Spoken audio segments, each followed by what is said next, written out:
parang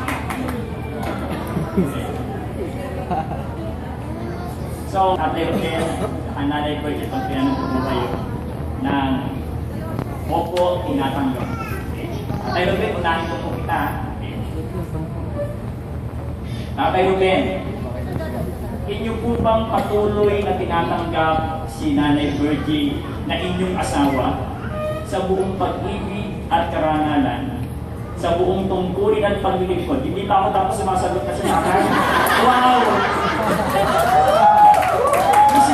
Wow! Hindi pa ako tapos sumasagot na opo, opo. Okay. Ulitin ko po. Inyo po bang patuloy tinatanggap si Nanay Virgie na inyong asawa sa buong pag-ibig at karangalan, sa buong tungkulin at paglingkod, sa buong pananampalataya at pag-iliw, upang mabuhay na kasama niya at mahalin siya, alinsunod sa utos ng Diyos sa pananatili ng matrimonyo na una ninyong ginawa 50 taon na ang nakaharaan?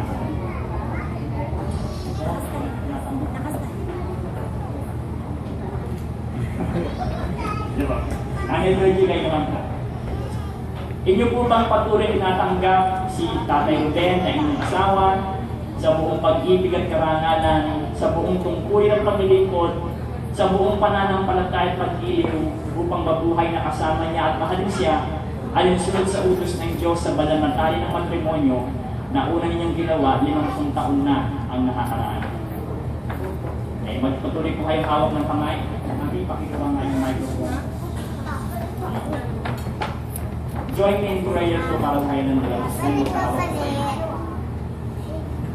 Let's pray. O aming Diyos na makapangyarihan, ng iyong presensya ay siyang kaligayahan ng bawat kalagayan. Aming sinasamo sa iyo, ang pagkikitis at biyaya mo ay lumito sa mga lingkod mong ito, upang patuloy ng maging tunay ang kanilang pagsasama sa marangal na kalagayan ng matrimonyo sa tipan ng kanilang Diyos. Makamadali po sila ng sariwang palangkas ng puso na karapat-dapat sa kanilang kalagayan, at patuloy na pagyamanin sila sa lahat ng biyaya, upang patuloy nilang matamasa ang mga kaaliwan, patuloy na mabata ang mga pananagutan, dagdag na lakas sa mga pagsubok, at kanilang patuloy na magampanan ang mga katungkulan sa buhay bilang mga Kristiyano sa ilalim ng iyong makalangit na pamamatnubay sa pamamagitan ni Kristo Jesus. Amen. Pray po, Panginoon.